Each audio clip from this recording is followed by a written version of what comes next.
ओम नमो भगवते वासुदेवाय। वैशाख मास कृष्ण पक्ष की बरोधनी एकादशी का महत्व एवं कथा सुनाने जा रही हूँ। युधिष्ठिर जी ने पूछा, हे वासुदेव, हे श्री कृष्ण, आपको नमस्कार है। वैशाख मास के कृष्ण पक्ष में किस नाम की एकादशी होती है, उसकी महिमा बताइए। भगवान श्री कृष्ण बोले, हे राजन, वैशाख कृष्ण पक्ष की एकादशी बरोधनी के नाम से प्रसिद्ध है। यह इस लोक और परलोक में भी सौभाग्य प्रदान करने वाली है। बरोधनी के व्रत से ही सदा सौख्य का लाभ और पाप की हानि होती है। यह समस्त लोकों को भोग और मोक्ष प्रदान करने वाली है।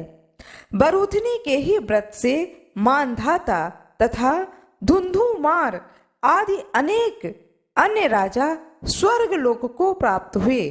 जो 10,000 वर्षों तक तपस्या करता है, उसके समान ही फल बरोधनी के व्रत से भी मनुष्य प्राप्त कर लेता है। हे नृपश्रेष्ठ, घोड़े के दान से हाथी का दान श्रेष्ठ है। भूमि दान उससे भी बड़ा है। भूमि दान से भी अधिक महत्व तिल दान का होता है। तिल दान से बढ़कर स्वर्ण दान और स्वर्ण दान से बढ़कर अन्न दान माना जाता है, क्योंकि देवता, पितर तथा मनुष्यों को अन्न से ही तृप्ति होती है। विद्वान पुरुषों ने कन्यादान को भी अन्नदान के समान ही बताया है। कन्यादान के तुल्य ही धेनु अर्थात गाय का दान है। यह साक्षात भगवान श्री कृष्ण का कथन है। ऊपर बताए हुए सब दानों से बड़ा विद्या दान है। मनुष्य बरोधनी एकादशी का व्रत करके विद्या दान का भी फल प्राप्त कर लेता है। जो लोग पाप से मोहित होकर कन्या के धन से जीविका चलाते हैं, वे पुण्य का क्षय होने पर यातना में नरक में जाते हैं। अतः सर्वथा प्रयत्न करके कन्या के धन से बचना चाहिए, उसे अपने काम में नहीं लाना चाहिए। कन्या वित्तेन जीवन्ति ये नरः पाप मोहिताः पुण्याक्षयान्ते गच्छन्ति निर्यम यातनामयम् तस्मात् सर्वप्रत्येन न ग्राह्यं कनका धानम। एकादशी करके भी मनुष्य उसी के समान फल प्राप्त करता है। अतः सर्वथा प्रयत्न करके कन्या के कमाए हुए धन से बचना चाहिए। जो अपनी शक्ति के अनुसार आभूषणों से विभूषित करके पवित्र भाव से कन्या का दान करता है, उसके पुण्य की संख्या बताने में चित्रगुप्त भी असमर्थ हैं। बरोधनी एकादशी करके भी मनुष्य उसी के समान फल प्राप्त करता है। व्रत करने वाला मनुष्य पुरुष दसवीं तिथि को कांस, उड़द, मसूर, चना, कोदो, शाक, मधु, दूसरे के घर का अन्न, 2 बार भोजन तथा मैथुन, इन 10 वस्तुओं का परित्याग कर दें। काश्यम माशम, मसूराश्यम, चणकान, कोद्र, वास तथाम, शाकम, मधुम, परा अन्नम च पुनर्भोजने मैथुने वैष्णवो व्रत करता च दशम्याम 10 वर्जयेत। ध्रुत क्रीडाम च निद्राम च तांबूलम दंत धावनम परापवादम पशु अन्ये स्तेयम हिंसाम तथा रतिम क्रोधम च अनर्थ वाक्यानि ह्रेकोदश्याम विवर्जयेत। एकादशी को जुआ खेलना, नींद लेना, पान खाना, दातुन करना, दूसरों की निंदा करना, चुगली खाना, चोरी, हिंसा, मैथुन, क्रोध तथा असत्य भाषण, इन 11 बातों का त्याग कर देना चाहिए। द्वादशी तिथि को कांस, उड़द, शराब, मधु, तेल और पतितों से वार्तालाप, व्यायाम, परदेश गमन, 2 बार भोजन, मैथुन, बैल की पीठ पर सवारी और मसूर, इन 12 वस्तुओं का त्याग कर देना चाहिए। कास्यम मासम सुराम छौद्रम तैलम पतित भाषणम व्यायाम च प्रवासम च पुनर्भोजने मैथुने वृष्ट पृष्ठम मसुरा अन्नम द्वादश्याम परिवर्ज्यते। हे राजन, इस विधि से बरूथनी एकादशी के व्रत को की जाती है। रात को जागरण करके जो भगवान मधुसूदन का पूजन करते हैं वे सब पापों से मुक्त हो परम गति को प्राप्त होते हैं। अतः पाप भीरु मनुष्यों को पूर्ण प्रयत्न करके इस एकादशी का व्रत करना चाहिए। यमराज से डरने वाला मनुष्य अवश्य बरूथनी एकादशी का व्रत करे। हे राजन, इसके पढ़ने और सुनने से सहस्त्र गोदान का फल प्राप्त होता है और मनुष्य सब पापों से मुक्त होकर भगवान विष्णु के विष्णु लोक में प्रतिष्ठित होता है। भगवान श्री हरि विष्णु की जय हो। भगवान श्री गणेश की जय हो। माता लक्ष्मी की जय हो। कृपया वीडियो को लाइक कर दीजिएगा, चैनल को सब्सक्राइब कर दीजिएगा, बेल आइकन दबाना ना भूलिए। भगवान विष्णु की जय हो। आज मैं आप लोगों को बरूथनी एकादशी व्रत कथा सुनाने जा रही हूँ। जो कोई भी इस कथा को श्रद्धा और विश्वास के साथ सुनेगा, श्री हरि विष्णु की कृपा उसे अवश्य ही प्राप्त होगी। उसकी सारी मनोकामनाएं भगवान श्री हरि विष्णु अवश्य ही पूरी करेंगे। आइए प्रेम पूर्वक बरूथनी एकादशी व्रत कथा को सुनते हैं। यह वैशाख मास कृष्ण पक्ष की एकादशी के दिन मनाई जाती है। यह व्रत सुख और सौभाग्य का प्रतीक है। इस दिन सुपात्र ब्राह्मण को दान देने से करोड़ों वर्ष तक तपस्या करने तथा कन्यादान के भी पुण्य से बढ़कर बरूथनी एकादशी का व्रत माना गया है। व्रत करने वालों के लिए खास तौर से उस दिन खाना, निंदा, क्रोध करना, असत्य बोलना वर्जित है। इस व्रत में तेल युक्त भोजन नहीं करना चाहिए। इसका महात्म्य सुनने से सहस्त्र गौओं की हत्या का भी दोष नष्ट हो जाता है। इस प्रकार यह बहुत ही फलदायक व्रत है। प्रेम पूर्वक कथा को सुनते हैं। प्राचीन समय में नर्मदा के तट पर एक मानधाता नामक राजा राज्य कर रहा था। उसके नगर में किसी भी प्रकार की कोई भी समस्या नहीं थी। राज्य के सारी प्रजा बहुत ही सुखी थे और राजा भी अपने राज्य के सुख को भोग रहा था।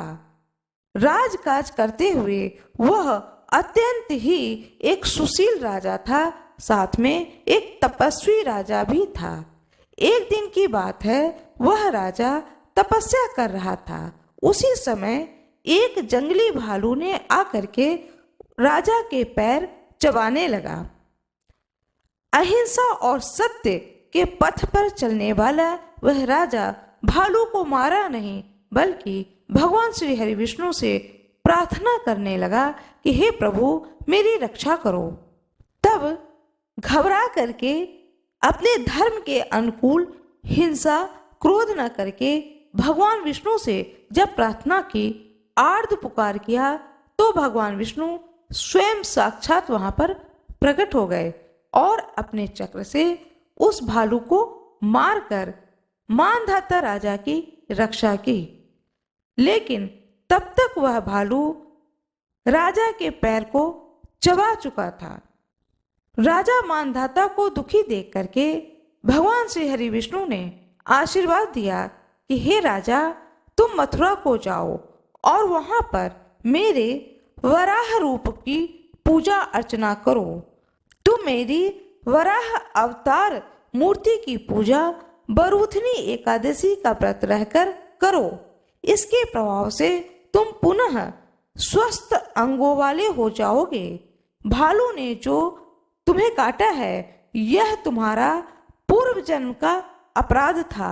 राजा मानधाता ने भगवान विष्णु की आज्ञा को अपार श्रद्धा के साथ में, विश्वास के साथ में माना और विश्वास किया कि भगवान श्री हरि विष्णु की कृपा मेरे ऊपर है, वे मेरी रक्षा कर रहे हैं।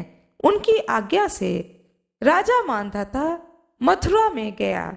मथुरा में जाकर के भगवान श्री हरि विष्णु के वराह मूर्ति की विधि विधान से पूजा करके बरूथनी एकादशी के व्रत को धारण किया, जिससे राजा का पैर ठीक हो गया और वह राजा पुनः सुंदर अंगों वाला हो गया। राजा अपने नगर को लौट आया और आकर के इस कथा को अपने सारे प्रजाजनों को सुनाया और बोला कि जो कोई भी बरूथनी एकादशी के व्रत को धारण करेगा उसके पूर्व जन्म के सारे पाप नष्ट हो जाएंगे और भगवान श्री हरि विष्णु की कृपा की प्राप्ति होगी। भगवान श्री हरि विष्णु की जय हो, माता लक्ष्मी की जय हो, भगवान श्री गणेश की जय हो। हरि ओम। भगवान विष्णु की जय हो। आज मैं आप लोगों को बरूथनी एकादशी व्रत कथा सुनाने जा रही हूँ।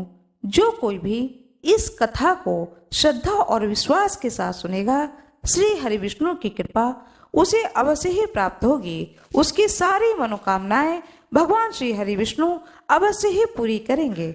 आइए प्रेम पूर्वक बरूथनी एकादशी व्रत कथा को सुनते हैं। यह बैसाख मास कृष्ण पक्ष की एकादशी के दिन मनाई जाती है। यह व्रत सुख और सौभाग्य का प्रतीक है।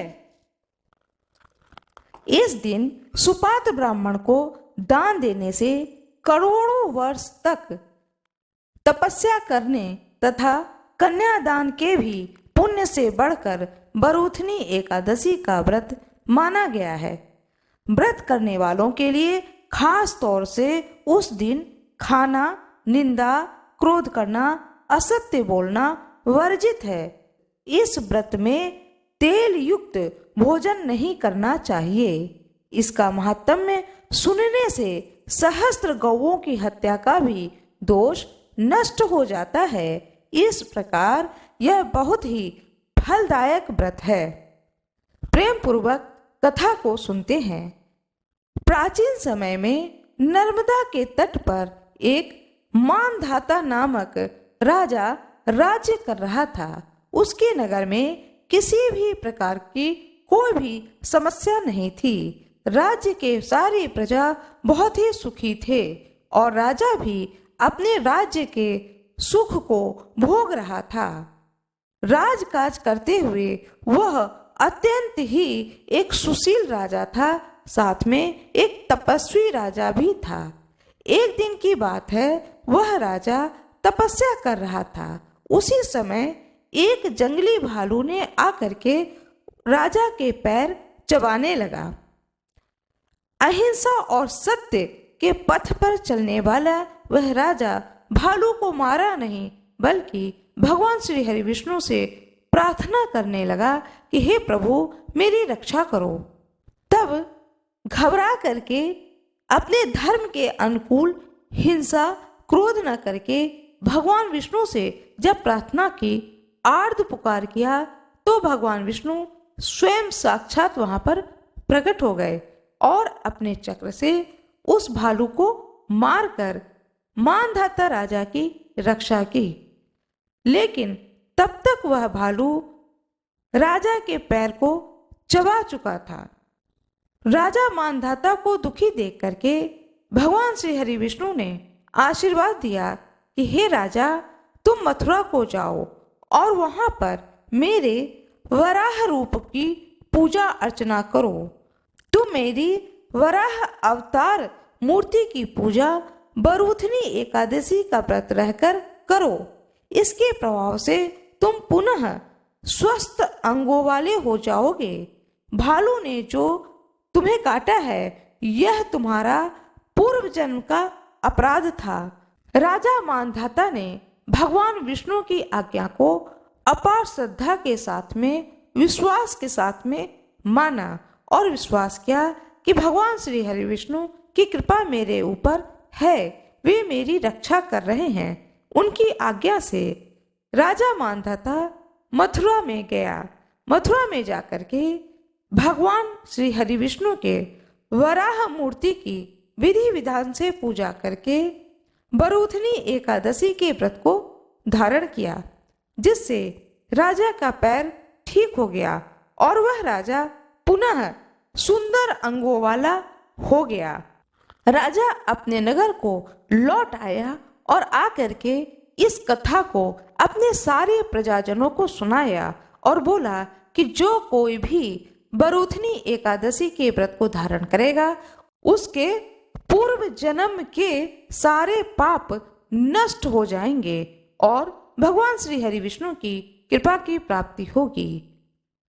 भगवान श्री हरि विष्णु की जय हो, माता लक्ष्मी की जय हो, भगवान श्री गणेश की जय हो। बैसाख मास कृष्ण पक्ष में पड़ने वाली बरूथनी एकादशी के बारे में। यह बैसाख मास कृष्ण पक्ष की एकादशी के दिन मनाई जाती है। यह व्रत सुख और सौभाग्य का प्रतीक है। सुपात्र ब्राह्मण को दान देने से करोड़ों वर्ष तक नग्न तपस्या करने तथा कन्यादान के भी पुण्य से बढ़कर यह बरूथनी एकादशी का व्रत है। व्रत करने वालों के लिए खास तौर से उस दिन खाना खाना, निंदा करना, क्रोध करना और असत्य बोलना वर्जित है। इस व्रत में तेल युक्त भोजन नहीं करना चाहिए। इसका महात्म्य सुनने से सहस्त्र गौओं की हत्या का भी दोष नष्ट हो जाता है। इस प्रकार यह बहुत ही फलदायक व्रत है। आइए जानते हैं बरूथनी एकादशी व्रत कब धारण किया जाएगा। एकादशी तिथि का आरंभ कब से होगा और कब समाप्त होगा। द्वादशी तिथि का आरंभ कब होगा। पारणा का शुभ मुहूर्त क्या रहेगा। सूर्योदय और सूर्यास्त क्या रहेगा।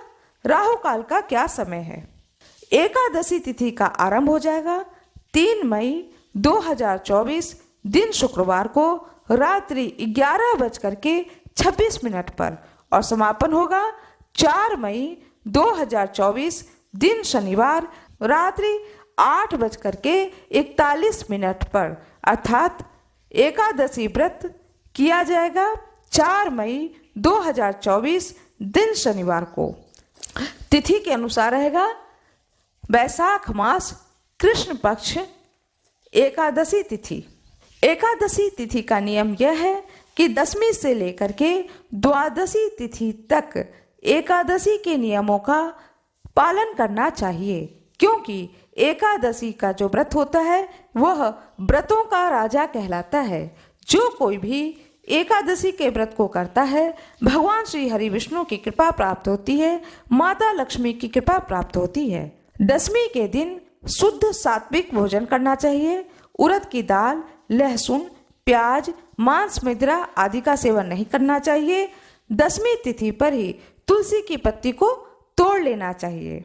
एकादशी के दिन बाल नहीं बनवाना चाहिए, नाखून नहीं काटने चाहिए, किसी की भी चुगली न करनी चाहिए, न ही सुननी चाहिए, न ही क्रोध करना चाहिए, अपशब्द भी किसी को नहीं कहना चाहिए, किसी की भी बुराई कहने से और करने से बचना चाहिए।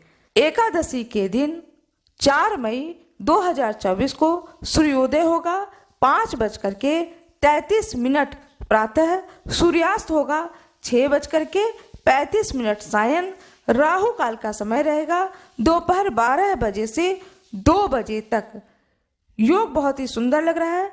त्रिपुष्कर योग सायं 5:37 से रात्रि 7:33 तक।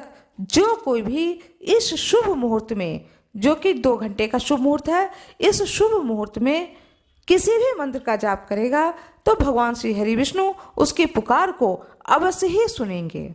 ध्यान लगा करके आसन पर बैठ करके भगवान श्री हरि विष्णु का माला का जाप करें। ओम नमो भगवते वासुदेवाय इस मंत्र का जाप करें। सीताराम सीताराम ये भी जाप कर सकते हैं। विष्णु सहस्त्र नाम का पाठ करें। इस प्रकार से इस शुभ समय का, शुभ मुहूर्त का लाभ उठाएं। पारणा का मुहूर्त रहेगा। व्रत खोलने का शुभ मुहूर्त 5 मई 2024 प्रातःकाल 5:33 से लेकर प्रातःकाल 8 बजे तक। द्वादशी तिथि पर चावल अवश्य ही ग्रहण करना चाहिए। एकादशी पर चावल का बहुत ही निषेध बताया गया है शास्त्रों में। आइए प्रेम पूर्वक बरूथनी एकादशी की कथा को सुनते हैं। प्राचीन समय में नर्मदा तट पर मानधाता नामक एक राजा राज्य का सुख भोग रहा था। राजकाज करते हुए वह अत्यंत दानशील तथा तपस्वी था। एक दिन जब वह राजा तपस्या कर रहा था, उसी समय एक जंगली भालू आकर के उसका पैर चबाने लगा। थोड़ी देर बाद वह राजा को घसीटकर वन में ले गया। तब राजा ने घबराकर तापस धर्म के अनुकूल हिंसा और क्रोध न करके भगवान विष्णु से प्रार्थना की। भक्त वत्सल भगवान प्रकट हुए और भालू को चक्र से मार डाला। राजा का पैर भालू खा चुका था। इससे वह बहुत ही शोकाकुल हुआ, किंतु भगवान ने उसको दुखी देखकर कहा, हे वत्स, मथुरा में जाकर तुम मेरी बराह अवतार मूर्ति की पूजा बरूथनी एकादशी का व्रत रह करके करो। इसके प्रभाव से तुम पुनः अपने सभी अंगों को स्वस्थ पाओगे। भालू ने जो तुम्हें काटा है वह तुम्हारा पूर्व जन्म का अपराध था। राजा ने इस बात को स्वीकार किया और बड़े ही श्रद्धा के साथ, विश्वास के साथ भगवान के बताए हुए सारे रास्तों को अपनाया और बरूथनी एकादशी के व्रत को किया। भगवान की आज्ञा को पाकर के वह राजा गया और वराह की मूर्ति स्वरूप का विधि विधान पूर्वक पूजन करते हुए एकादशी व्रत को धारण किया। बरूथनी एकादशी व्रत को धारण करने से वराह रूप में भगवान श्री हरि विष्णु उस पर प्रसन्न हुए और राजा के सारे अंग अत्यंत सुंदर हो गए। अपने शरीर को वापस पुनः सुंदर रूप में पाकर के राजा भी अत्यंत प्रसन्न हुआ और जयकारा करते हुए अपने नगर को लौट आया। इस कथा को उसने अपने नगरजनों को सुनाया। सभी लोगों ने राजा की बात को मानकर बरूथनी एकादशी व्रत को धारण करने का निश्चय किया। भगवान श्री हरि विष्णु की जय हो, माता लक्ष्मी की जय हो, वराह रूप भगवान श्री कृष्ण की जय हो, सभी भक्तों की जय हो, सभी दृश्य ऋषियों की जय हो, अदृश्य ऋषियों की जय हो। आशा करती हूँ कि आप लोगों को यह कथा अच्छी लगी होगी। आप लोगों को यह कथा अच्छी लगी हो तो कृपया वीडियो को लाइक करिएगा, चैनल को सब्सक्राइब करिएगा, बेल आइकन दबाना ना भूलिएगा। आप लोगों का बहुत बहुत धन्यवाद।